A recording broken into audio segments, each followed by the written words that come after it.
Cybersecurity here in the United States currently is an absolute joke. Earlier this week, a settlement was reached with Yahoo for the world's largest data breach that took place in 2013 and 2014 and affected close to 200 million people here in the United States. 3 billion actually worldwide were affected by the hack that took place with Yahoo accounts 2013 and 2014. And to make it worse, the company actually kept it a secret for 2 years before finally letting users know, by the way, your address, your name, your phone number, your date of birth, and other personal information, yeah, that's all been stolen by hackers, and that was actually stolen a couple years ago. Oops, our bad. The same thing, I think with up to 50 million users affected here in the US, just happened with Facebook. A couple 100 million people also had their personal data breached with Equifax about 1.5 years, 2 years ago almost.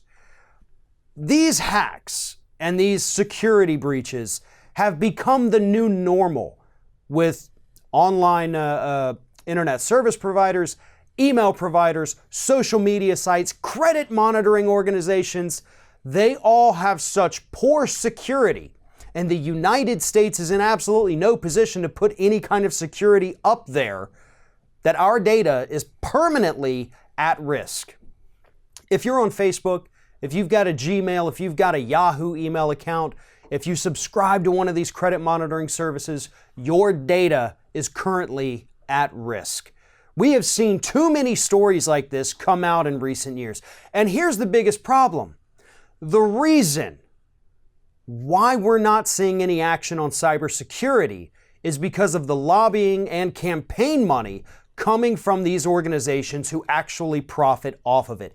Equifax is a great example. They did not lose their government contract even after they leaked all of our personal data that we never gave them, actually. And that's one of the worst things about it. We didn't give them our data. They actually got it from the government and then accidentally leaked it, and then got another government contract after it was revealed that they did this. And then companies like Equifax actually profit even more when other groups like Yahoo or Facebook accidentally let our data get stolen.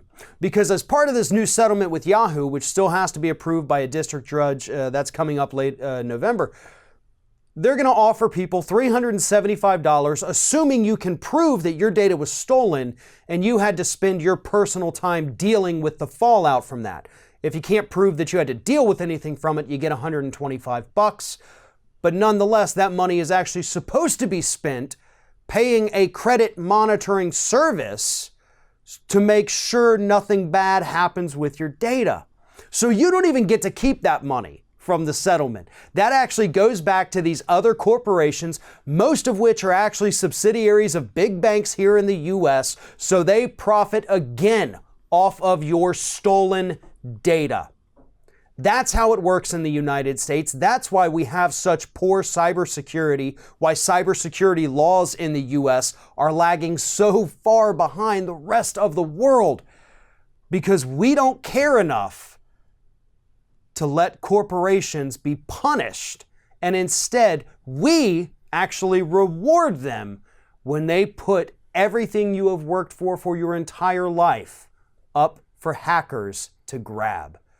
That's what's happening in the United States, and unfortunately, it appears that all of our internet service providers, our cell phone providers, social media sites, all of them are vulnerable because the US continues to fail to act.